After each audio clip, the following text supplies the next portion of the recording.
నమస్కారం. మరి ఈరోజు పులివెందుల ఎమ్మెల్యే గారు ఇంకా అదే భ్రమలో ఉన్నట్లున్నారు. రాజారెడ్డి రాజ్యాంగమే అనుకుంటున్నారు.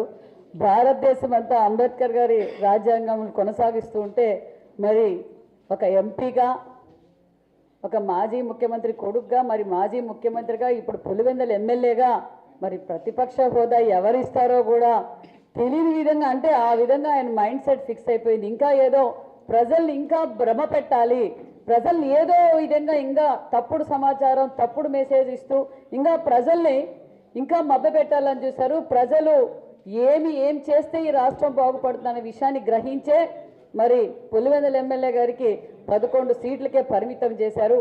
మేము మీడియా ద్వారా తెలియజేసేది ఒకటే, మీరు లాస్ట్ టైం అసెంబ్లీ జరుగుతున్నప్పుడేమో ఢిల్లీకి వెళ్ళి ధర్నా చేస్తారు.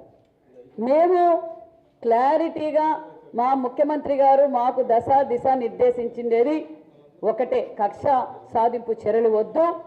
మేము మా మీడియా ద్వారా తెలియజేసేది ఒకటే, జగన్మోహన్ రెడ్డి గారికి మీ నిర్ణయాన్ని మార్చుకోండి, మీరు అసెంబ్లీకి రండి, ఖచ్చితంగా మీకు మైక్ ఇస్తాం, ప్రజల కోసం పోరాటం చేయండి. మీ ప్రతిపక్ష హోదా కోసం ఈరోజు గవర్నర్ గారు ప్రసంగిస్తుంటే సేవ్ డెమోక్రసీ, దానికి అర్థం తెలిసింటే మీరు ఈరోజు సేవ్ డెమోక్రసీ అనరండి. జగన్మోహన్ రెడ్డి గారు ఇప్పటికైనా గ్రహించండి ఏం జరుగుతుందో.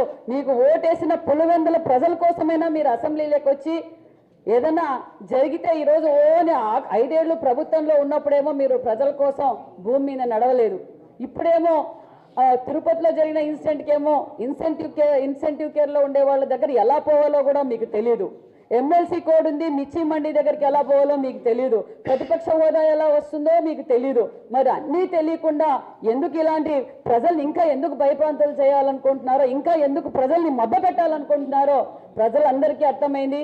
మేము చర్చించడానికి సిద్ధం. ఏ సబ్జెక్ట్ అయినా ఎక్కడైనా మీరు అసెంబ్లీలోకి వచ్చి జోనల్ వైజ్గా తీసుకుంటారా, లేకపోతే సబ్జెక్ట్ వైజ్గా తీసుకుంటారా, లేకపోతే ఏ దానికైనా మేము చర్చించడానికి సిద్ధంగా ఉన్నామని కూడా తెలియజేస్తూ, మరి మీకు సలహాదారులు చాలామంది ఉంటారు అనుకుంటా. 5 సంవత్సరాలుగా మీకు చాలామంది సలహాదారులు ఉంటారు. ఆ సలహాదారుల సూచనలు తీసుకొని మరి మొన్నటి రోజేమో మీ రివ్యూ మీటింగ్లో మన పార్టీ 30 ఏళ్ళు ఉంటుంది అన్నారు. ఫస్ట్ వచ్చి అసెంబ్లీలోకి వచ్చి మేము 8 నెలలు ఏం చేసాం, 5 ఏళ్ళు ఏం చేశారు, మరి మీరు సబ్జెక్ట్ వైజ్గా కూర్చొని చర్చించడానికి మీరు వస్తే మేము చర్చించడానికి సిద్ధంగా ఉన్నామన్న విషయాన్ని కూడా తెలియజేస్తూ, జగన్మోహన్ రెడ్డి గారికి అర్థం కాలేదు, ఈ షార్ట్ టైంలోనే రాష్ట్రాన్ని అభివృద్ధిలో పరుగులు పెడతా ఉంది ఎన్డీఏ ప్రభుత్వం అనే విషయాన్ని జీర్ణించుకోలేక ఏదైనా సమస్య వస్తే ప్రతిపక్ష హోదా కోసం అసెంబ్లీలోనూ బయటకు వచ్చి చెప్తారా? చెప్పండి. రాష్ట్రం భవిష్యత్ కోసం దయచేసి మీడియా సోదరులకు, మరి ప్రజలకు, మీరు మేధావి వర్గాన్ని కూడా ఒకసారి ఆలోచించవలసిందిగా కోరుకుంటాం. ఒకసారి ఆయనకి మెసేజ్లు పెట్టండి. అందరూ ప్రతిపక్ష హోదా ఎలా వస్తుందో